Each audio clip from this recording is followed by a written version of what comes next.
Welcome to techno উডওয়ার্কস। বন্ধুরা, সিলার দিয়ে কিভাবে পালিশ করতে হয় সেটা দেখুন। বন্ধুরা, আজকাল আপনারা সিলার দিয়ে পালিশ করুন, দেখবেন অনেক সুন্দর হবে। ঠিক আছে, তো সিলারটা কিভাবে আপনারা অ্যাপ্লাই করবেন সেটা আপনাদেরকে দেখাচ্ছি। আপনারা ফার্স্ট প্রসেসটা হচ্ছে ভালোভাবে ঘষে নেবেন। নেওয়ার পরে যে আমি সিলারটা নিয়েছি, নেওয়ার পরে এটা থিনার, এই দুটো আপনারা মিক্স করবেন। মিক্স করার পরে আপনারা কিন্তু সিলারটা অ্যাপ্লাই করতে হবে। তো যতটা সিলার নিয়েছি তার হাফ পরিমাণ থিনার নেবেন, নিয়ে এটা ভালোভাবে মিক্স করবেন, সুন্দর করে মিক্স করবেন। মিক্স করার পরে সিলার অ্যাপ্লাই করতে হবে।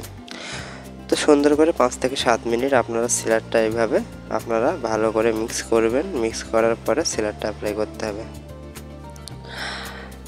তো আপনারা যারা সিলার অ্যাপ্লাই করেননি তারা অ্যাপ্লাই করে দেখুন, অনেক সুন্দর পালিশ হবে।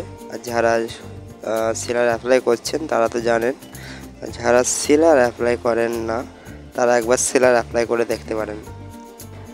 তো আপনারা যে কোনো সিলার নিয়ে এটা অ্যাপ্লাই করতে পারেন। আপনারা চাইলে স্প্রে দিয়েও অ্যাপ্লাই করতে পারেন, আপনারা চাইলে হাত দিয়েও স্প্রে করতে পারেন।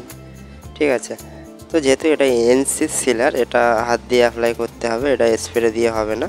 তো আমি হাত দিয়ে অ্যাপ্লাই করব। ঠিক আছে, দেখবেন এইভাবে আপনারা সুন্দর করে হাত দিয়ে আপনারা সিলারটা অ্যাপ্লাই করবেন। তো আপনারা 4 থেকে 5 কোট সিলারটা অ্যাপ্লাই করবেন। তো এইভাবে সুন্দর করে দেখবেন সিলারটা যখনই আপনারা মারবেন তখন আপনারা 5 থেকে 7 মিনিটের মধ্যেই যখন ফার্স্ট কোট অ্যাপ্লাই করবেন শুকিয়ে যাবে। তারপরে আবার 1 কোট মারবেন। এইভাবে 4 কোট যখন অ্যাপ্লাই করবেন দেখবেন আপনার যে কাঠের উপরে আপনার যে লেয়ারটা সুন্দর চলে আসবে। যেমন আপনারা যখন গালা অ্যাপ্লাই করেন বা অন্য কিছু অ্যাপ্লাই করেন, একটা লেয়ার চলে আসে না, ঠিক আপনারা 4 কোট সিলার অ্যাপ্লাই করবেন, ঠিক এতটাই লেয়ার চলে আসবে যে পালিশ হয়ে গেছে এরকম দেখাবে। তো 4 কোট যখন সিলার অ্যাপ্লাই এইভাবে করবেন, করার পরে আপনারা পুটিং করে নিতে পারেন। পুটিং করে আপনারা সুন্দর করে শাইনিং কাগজ দিয়ে ঘষবেন। ঘষার পরে আবার 4 কোট অ্যাপ্লাই করবেন সিলার। তো এইভাবে সিলার আবার 4 কোট অ্যাপ্লাই করলে আপনাদের পুরো লেয়ার চলে আসবে। লেয়ার চলে আসলে আপনারা কি করবেন, তার উপরে আপনারা ফিনিশিং যে লেকার পাওয়া যায় সেটা আপনারা অ্যাপ্লাই করে দিতে পারেন, বা আপনারা চাইলে যে একটা মাস বলে লেকার আছে সেটা আপনারা কাপড় দিয়ে মারতে পারেন, সেটা আপনারা মারতে পারেন।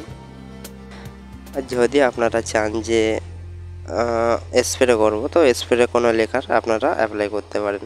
তো খুব সিম্পল ব্যাপার, আপনারা সিলার অ্যাপ্লাই করুন, দেখবেন পালিশ অনেক সুন্দর হবে। আপনাদের জন্য ভিডিওগুলো নিয়ে আসি, আপনাদের অনেকের সুবিধা হয়।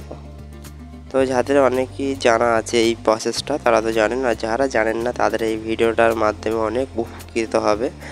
তো আমার এই ভিডিওগুলো আপনারা দেখুন, লাইক কমেন্ট শেয়ার করুন, আর কেমন হয়েছে ভিডিওটা বলবেন আজকে। তো এটা একটা ছোটো টিপস দিয়ে দিলাম আপনাদের, আর এটা আপনারা ফলো করুন আর চেষ্টা করুন। দেখুন, একবার চেষ্টা করে দেখবেন, দেখার পর আমাকে কমেন্ট করবেন। ঠিক আছে, তো সিলার সঙ্গে থিনার দেবেন, দুটো বেশি দাম নয়, অনেক কম সেভ খরচই এটা আপনাদের পালিশ হয়ে যাবে।